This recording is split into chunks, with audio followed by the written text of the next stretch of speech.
बिस्मिल्लाहिर्रहमानिर्रहीम अस्सलाम वालेकुम दोस्तों, आज की इस वीडियो में हम बात करेंगे बारबरसलार एपिसोड नंबर 14 के ट्रेलर के हवाले से। आज के हमारे मौज़ूआत कुछ यूँ रहेंगे। इलियास को पैत्रो ने पकड़ लिया, इलियास को कैसे आज़ाद करवाया जाएगा? क्या मरियम खुद को पैत्रो के हवाले करेगी? क्या हिजर ऐसे मुमकिन होने देगा? जैसे कि जासूस के ज़रिए हिजर को खबर मिली है कि रोगातोस से एक बड़ी फ़ौज आ रही है। फ़ौज का मुकाबला उरोज और हिजर कैसे करेंगे?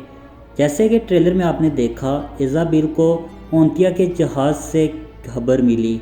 ये खबर क्या हो सकती है और इसका बाबा उरोज को क्या बड़ा फ़ायदा होगा? इसके अलावा हम रेटिंग के हवाले से बात करेंगे। वीडियो में आगे बढ़ने से पहले मेरी तमाम नाज़रीन से गुजारिश है, जो हमारे चैनल पर नए हैं हमारे यूट्यूब चैनल को ज़रूर सब्सक्राइब करें और साथ लगे बेल आइकन को ज़रूर क्लिक करें।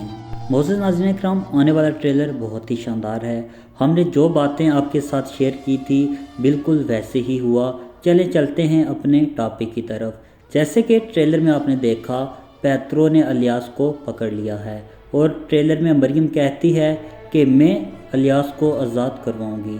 जैसे कि पैत्रो को शक हो गया है कि मरियम उसकी बहन है और मरियम भी खुद पर एतमाद रख के पैत्रो को हवाले करने के लिए तैयार है। अगर बात करें हिजर की, तो हिजर ऐसे मुमकिन नहीं होने देगा। मगर ट्रेलर में हमने देखा मरियम किला कलमनोस में दाखिल होती है।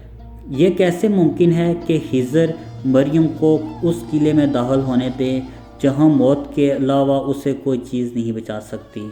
तो अपने नाज़रीन को बताते चलें, यकीनी तौर पर हिजर ने कोई चाल चली होगी। मरियम के ज़रिए हिजर अपने सिपाही भी दाखिल कर सकता है और दूसरी तरफ अगर देखें, पेरी राइस के ऑलरेडी वहाँ बहुत से जासूस मौजूद हैं जो कि इलियास को मरियम के ज़रिए आज़ाद करने में मदद कर सकते हैं। आने वाले एपिसोड में अगर बड़ी फ़ौज रोगातोस की आती है तो मुमकिन है कि बाबा उरोज और हिजर उस बड़ी फ़ौज का मुकाबला करेंगे। ये इलियास की मदद नहीं कर सकते क्योंकि इतनी बड़ी फ़ौज के होते हुए इलियास को बचाना नामुमकिन है। मगर इसमें पेरी राइस और मरियम अहम किरदार अदा करेंगे और इलियास की वो जान बचाने में कामयाब हो जाएंगे।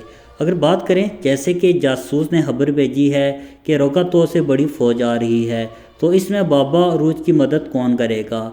इसमें बाबा उरोज की मदद के लिए उस्मानी आ सकते हैं। इसके अलावा ममलूक गवर्नर भी बाबा उरोज की मदद कर सकता है। अपने नाजरीन सोच रहे होंगे मैंने ये बात क्यों कही? अगर तारीख़ की नज़र से देखा जाए, ममलूकों के उरोज बाबा के साथ तल्लुकात अच्छे थे, मगर ड्रामे में उरोज बाबा को ज़्यादा तरजीह उस्मानियों के साथ दी जा रही है। मगर हकीकत में अगर देखा जाए, तारीख़ के ज़रिए ये मालूमात मिलती हैं बाबा उरोज के ममलूकों के साथ भी बहुत अच्छे तल्लुकात थे। जबकि 2 साल बाबा उरोज कैद में रहे तो उस्मानियों ने इनकी मदद नहीं की थी।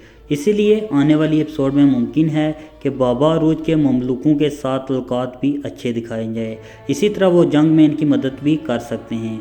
मगर ये मेरा सिर्फ तज्ज़िया है, ज़रूरी नहीं कि आने वाली किस्त में ऐसे ही मुमकिन हो। अगर बात करें इज़ाबेल की, इज़ाबेल ओंतिया के जहाज़ से क्या बड़ी खबर मिली है? यकीनी तौर पर इनका या तो असला होगा या कोई अहम चीज़ होगी जो कि बाबा उरोज को हासिल होगी, जिसकी वजह से वो ओंतिया तंजीम को शिकस्त देंगे और इसके ज़रिए रोगातोस से आने वाली बड़ी फ़ौज का वो मुकाबला भी कर सकते हैं। और अगर बात की जाए रेटिंग की, तो रेटिंग 6.28 रही, जो कि पिछली एपिसोड की बनिस्बत कम रही। रेटिंग कम क्यों रही, ये हम आने वाली एपिसोड में आपके साथ शेयर करेंगे। वीडियो अच्छी लगे इसे लाइक ज़रूर कीजिएगा और चैनल पे नए हैं चैनल को सब्सक्राइब ज़रूर करें। इंशाल्लाह मिलते हैं अपनी नेक्स्ट वीडियो में, तब तक के लिए अल्लाह हाफिज़।